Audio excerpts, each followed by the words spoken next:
Se você está no estado de São Paulo, hoje, 9 de julho, é feriado. Mas você já parou para pensar no que uma guerra civil que aconteceu em 1932 tem a ver com os direitos trabalhistas de hoje? Te convido a entender essa história em alguns minutos. E para entender 1932, a gente precisa voltar um pouquinho no tempo. Antes de 1930, o Brasil era governado basicamente por uma aliança entre São Paulo e Minas Gerais, a famosa política do café com leite. O café produzido em São Paulo era o motor da economia brasileira. Só que veio uma crise mundial em 1929 e no Brasil o preço do café despencou, alterando o cenário político de maneira significativa, notadamente pela perda da capacidade do Estado em financiar campanhas e manter a sua influência. Em 1930, Getúlio Vargas assume o poder após a destituição do presidente Washington Luiz, dissolve o Congresso Nacional, suspende a Constituição de 1891 e passa a governar o país por meio de decretos-leis produzidos por ele mesmo. Ou seja, o poder estava centralizado no Executivo. O Estado de São Paulo, que tinha perdido o protagonismo político, passou a exigir a imediata reconstitucionalização do país. O Brasil precisava voltar a ter uma Constituição, uma lei maior para limitar o poder do presidente.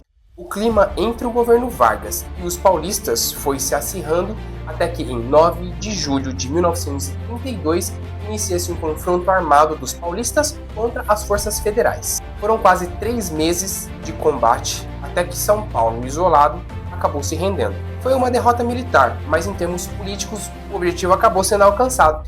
Vargas foi pressionado, foi compelido a convocar eleições para uma Assembleia Constituinte, que é o processo necessário para redigir a Constituição de um país.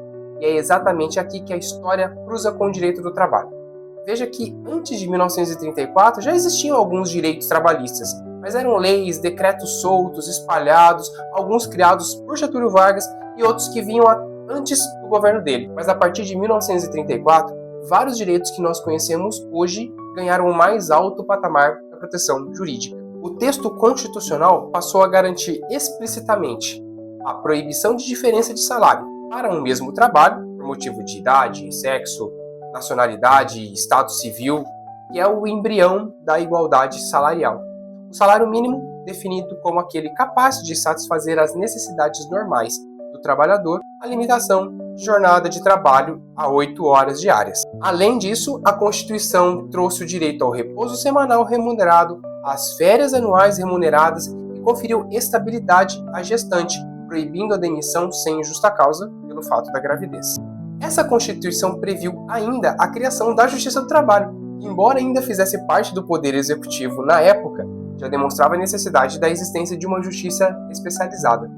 Então, a Revolução Constitucionalista de 32 acabou sendo um catalisador que forçou o Brasil a estabelecer uma base jurídica sólida para a construção da cidadania. Ao exigir a volta da democracia, os paulistas pavimentaram o caminho para que, pouco depois, a Constituição de 1934 consolidasse direitos fundamentais, elevando-os a patamar de garantia constitucional que protege o trabalhador até hoje.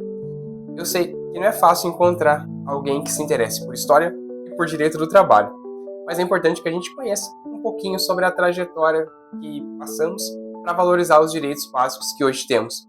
Então, se encontrar alguém que possa se interessar por esse conteúdo, compartilhe o vídeo.